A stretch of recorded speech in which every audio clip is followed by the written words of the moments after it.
Hello दोस्तों, Vasudeva education के online learning platform में आप सभी का स्वागत है। दोस्तों, पिछले वीडियो में अपन ने देखा था कि नियतन समस्या जो है वो नियतन समस्या में अगर शून्य का निर्दिष्टीकरण अपने पास में नहीं होता है तो वो किस तरीके से करते हैं। आज का अपना टॉपिक है कि भाई असंतुलित नियतन जो है वो असंतुलित नियतन क्या होता है और उसका हल जो है वो किस प्रकार से अपन करते हैं। तो असंतुलित नियतन की परिभाषा अगर देखी जाए तो पहले बात करते हैं इसकी डेफिनेशन की। भाई असंतुलित नियतन जो है असंतुलित असंतुलित नियतन समस्या अर्थात अनबैलेंस असेसमेंट प्रॉब्लम वो क्या होती है। अगर बात करी जाए डेफिनेशन की तो ये कह सकते हैं कि यदि किसी नियतन समस्या में कार्य करने वालों की संख्या, अर्थात नियतन समस्या की परिभाषा में अपन ने ये देखा था कि नियतन समस्या जो है उस नियतन समस्या में कार्य करने वाले और कार्यों की संख्या जो है वो क्या होती है, समान होती है, अर्थात बैलेंस में होती है। तो इसमें क्या होगी, अनबैलेंस, अर्थात यदि किसी नियतन समस्या में काम करने वालों की संख्या वो कामों की संख्या से कम हो या कामों की संख्या कार्य करने वालों की संख्या से कम हो तो ऐसी नियतन समस्या क्या कहलाती है, अनबैलेंस असेसमेंट प्रॉब्लम। यदि किसी यदि यदि किसी नियतन समस्या में कार्य करने वालों की संख्या कामों या फिर कार्यों से कम या अधिक हो तो उसे असंतुलित नियतन कहते हैं। असंतुलित नियतन कहते हैं। भाई अपने पास में अगर नियतन समस्या में कार्य करने वालों की संख्या जो है वो कार्यों की संख्या से कम या अधिक होती है तो वो होता है असंतुलित नियतन। अब उस असंतुलित नियतन में करते क्या है, तो इसे बोलते हैं मूक कार्य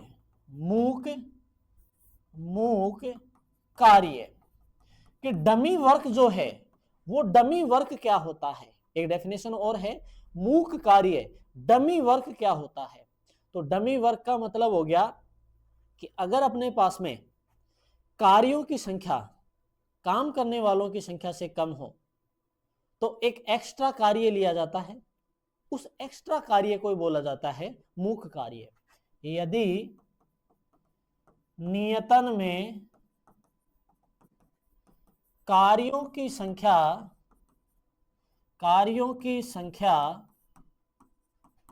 कार्य करने वालों की संख्या से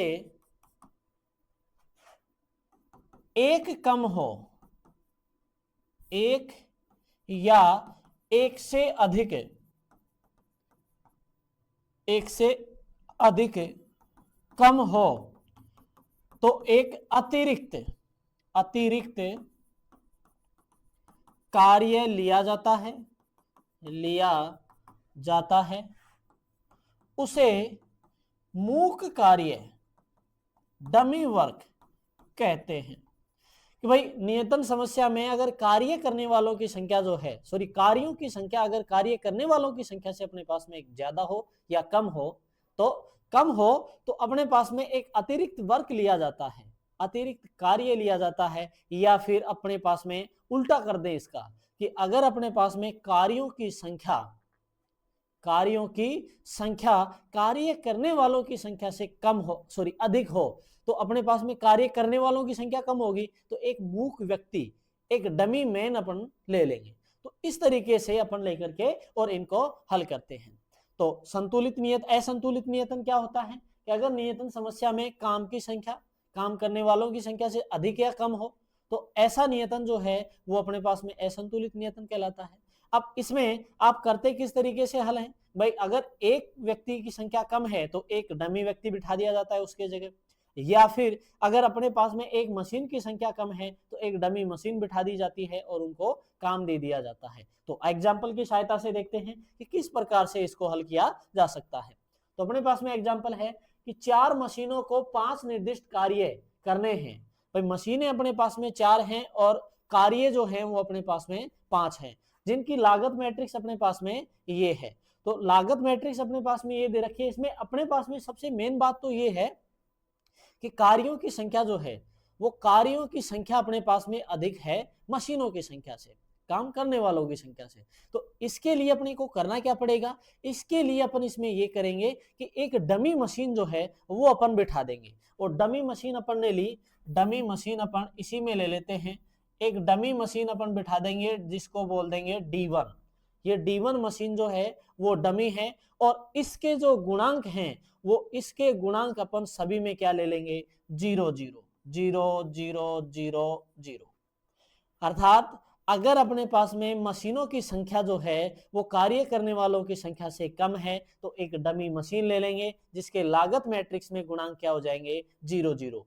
या फिर अगर अपने पास में कामों की संख्या कम है तो एक डमी वर्क ले लेंगे और उसके जो गुणांक हैं वो अपन ले लेंगे 0 0। तो अब अपने पास में ये जो मैट्रिक्स है ये मैट्रिक्स अपने पास में क्या हो गया, बैलेंस मैट्रिक्स, संतुलित नियतन समस्या अपने पास में हो गई। अर्थात इसमें कार्य करने वाले और कार्य करने वालों की संख्या जो है वो अपने पास में क्या है, समान है। अर्थात मशीनों की संख्या और कार्यों की संख्या क्या आ गई अपने पास में, इसमें समान आ गई। तो अब इसको हल करना है। अब हल करने का तरीका वही है कि पहला स्टेप जो है, स्टेप फर्स्ट जो है, इसमें अपन बनाएंगे row wise effectiveness matrix, row wise प्रभाविता मैट्रिक्स। तो रो वाइज प्रभाविता मैट्रिक्स बनाओगे तो इसमें क्या करेंगे अपन, भाई प्रत्येक रो का चुनाव करेंगे और प्रत्येक रो में अपन देखेंगे कि जो काम अपने प्रत्येक रो में अपन ये देखेंगे कि सबसे न्यूनतम मान जो है वो क्या है। तो यहां अगर देखा जाए तो प्रत्येक रो में अपने पास में क्या आ रहा है, 0 अपने पास में है। प्रत्येक रो में अपने पास में 0 प्राप्त हो रहा है। तो अगर 0 को इन सभी मानों में घटाओगे तो एज इट इज ये मैट्रिक्स ऐसे कैसे आ जाएगा, तो 9 7 6 2 0 6 6 7 6 0 5 3 4 4 0 4 2 5 9 0 2 8 3 9 0। ठीक है, इस तरीके से अपने पास में ये आ गया। अब स्टेप सेकंड जो है वो स्टेप सेकंड है, स्टेप सेकंड अपने पास में है कि कॉलम वाइज प्रभाविता मैट्रिक्स बनाओ। कॉलम वाइज इफेक्टिवनेस मैट्रिक्स अगर अपने को देखना है तो वही प्रोसेस होगी कि भाई आप कॉलम में सबसे न्यूनतम मान देखिए, कॉलम में सबसे न्यूनतम मान जो है वो क्या है, वो सबसे न्यूनतम मान ही अपने पास में प्रत्येक मान से क्या कर देंगे, घटा देंगे।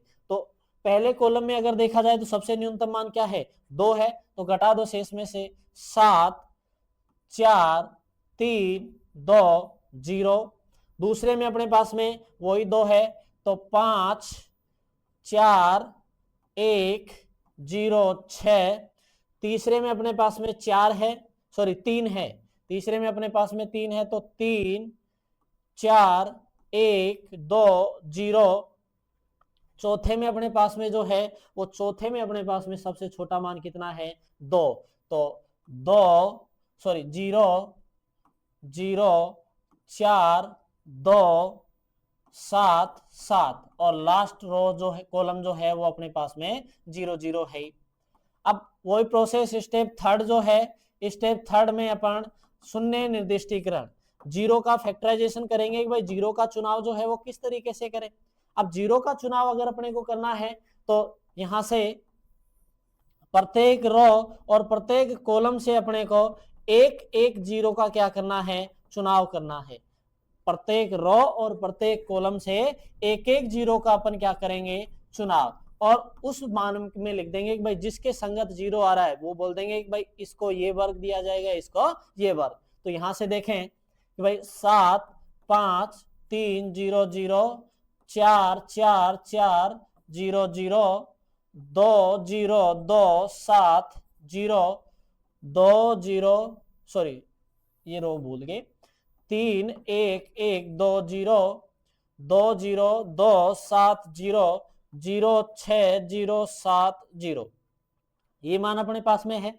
अब इसमें अपन देखें कि भाई किस मान को कौन सा वैल्यू दिए जाए, अर्थात कौन से जीरो का निर्दिष्टीकरण किया जाए। तो सबसे पहले ऐसी रो का चुनाव करेंगे, सबसे पहले अपन ऐसी रो का चुनाव करेंगे जिसमें अपने पास में क्या हो, जिसमें अपने पास में केवल एक ही जीरो हो। सबसे पहले ऐसे रो का चुनाव करो जिसमें केवल कितना जीरो हो, एक जीरो हो। तो ये लो जी, एक जीरो का चुनाव कर लिया, ठीक है।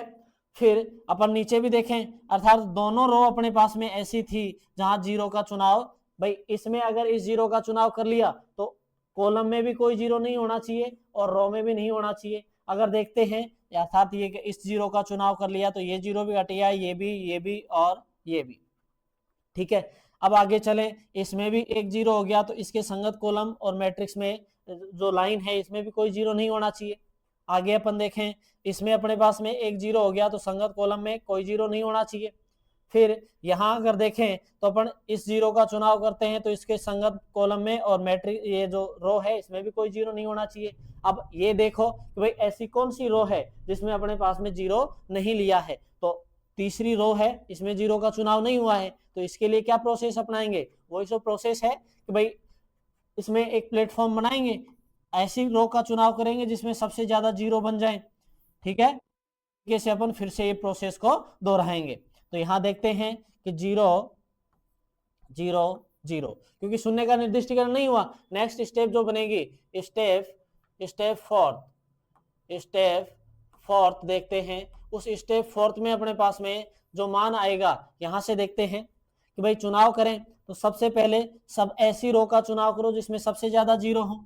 ऐसी रो का चुनाव करेंगे जिसमें सबसे ज्यादा क्या आए अपने पास में, जीरो आए। तो देखते हैं कि सबसे ज्यादा जीरो देखें तो अपने पास में मान बनता है, पहली रो 2 जीरो है, इसके अलावा कोई रो देखो तो ये रही अपने पास में, यहां देखते हैं, ठीक है। फिर आगे अपन और कोई रो देखें तो ये रहा रो, ये लो जी, और ये कॉलम रहा, और कोई जीरो अपने पास में नहीं बचे। तो अपने पास में ये दो मान सेपरेट बचे हैं। अब इनमें देखें तो सबसे न्यूनतम मान लेंगे, सबसे न्यूनतम मान कौन अपने पास में, एक, सबसे न्यूनतम मान अपने पास में एक है। तो घटा दो, जहां जहां प्लेटफॉर्म नहीं बन रहा वहां वहां, तो 7 ऐसे के ऐसे, फर्स्ट सेकंड थर्ड फोर्थ और fifth, A B C D और D1। तो 7 ऐसे के ऐसे, 5 भी ऐसे के ऐसे, 3 0, और यहां प्लेटफॉर्म बन रहा है तो न्यूनतम मान को जोड़ दिया, 1 3 3 3 3 0। फिर आगे चलते हैं, यहां 2 0 0 1 0। आगे चलते हैं तो 2 0 2 7, यहां हो जाएगा 1 0 6 0 7, यहां हो जाएगा 1। इस तरीके से मान बन गए। अब वापस से जीरो का चुनाव करो, वापस से जीरो का निर्दिष्टीकरण अगर अपने को करना है तो सबसे पहले ऐसी रो देखो जिसमें केवल एक ही जीरो हो। तो पहली रो में अपने पास एक जीरो है, उसके संगत कॉलम में कोई जीरो है तो कट कर देंगे। फिर आगे है दूसरी रो में अपन ने एक जीरो का चुनाव किया, उसके संगत रो में और कॉलम में अगर कोई जीरो है तो कट कर देंगे। फिर अपने पास में एक रो ये रही जिसमें केवल एक ही जीरो है, तो इसके संगत ऊपर वाले जीरो को अपन ने कट कर दिया, ठीक है। तो फिर थर्ड रो में भी अपने पास में एक ही जीरो बचा, तो थर्ड रो और थर्ड कॉलम में कोई और जीरो नहीं होना चाहिए, अगर एक्स्ट्रा जीरो है तो कट कर देंगे। और फिफ्थ रो में अपने पास में एक जीरो बच गया। तो ये मान आया अपने पास में कि भाई प्रत्येक रो में से और कॉलम में से अपन ने एक एक जीरो का चुनाव कर लिया है। तो फर्स्ट कार्य जो है वो दिया जाए डी मशीन को, सेकंड कार्य दिया जाए D1 को, थर्ड कार्य जो है वो दिया जाए अपन सी को, फोर्थ कार्य जो है वो बी मशीन को दिया जाए, और फिफ्थ कार्य जो है वो ए मशीन को दिया जाए। अर्थात ये कह रहा है कि असंतुलित प्रकार की जो नियतन थी, अगर इसमें मशीनों की संख्या कम और कार्य करने वालों की संख्या ज्यादा हो तो एक डमी मशीन बिठा देंगे और उसमें कार्य का बंटवारा इस तरीके से हो जाएगा कि पहला वर्क जो है मतलब पहले व्यक्ति को ये कह सकते हैं कि डी मशीन जो है वो पहला कार्य करेगी, ठीक है। D1 मशीन अर्थात एक कार्य ऐसा होगा जिसको कोई भी मशीन नहीं कर सकती, अर्थात D1 बोलेंगे उसको। फिर थर्ड कार्य जो है वो C मशीन को दो, फोर्थ B को दो और फिफ्थ दो किसको, A को। इस तरीके से देंगे। अब इसके संगत मूल मैट्रिक्स में मान देख लेंगे। तो फर्स्ट D दो D1 0, थर्ड के संगत C 4, फोर्थ के संगत B 2 और फिफ्थ के संगत A तो 2। इन सभी का टोटल करेंगे तो 8 और 2 10 कि ये कार्य दिवस भी हो सकता है, घंटे भी हो सकते हैं और मिनट भी हो सकते हैं। तो इस तरीके से अगर अपने पास में असंतुलित नियतन दिया जाए तो असंतुलित नियतन में डमी वर्क या डमी मैन बिठा करके और उसको बैलेंस किया जा सकता है और उसके हल निकाले जा सकते हैं। तो नियतन समस्या वाला जो टॉपिक है वो अपना कंप्लीट हो चुका है। नेक्स्ट वीडियो में अपन बात करेंगे किसी नए टॉपिक से रिलेटेड। तब तक के लिए वीडियो को लाइक करें, शेयर करें, चैनल को सब्सक्राइब करें और बेल आइकन जरूर प्रेस करें ताकि वीडियो से संबंधित महत्वपूर्ण अपडेट्स आप तक पहुंचते रहे। धन्यवाद।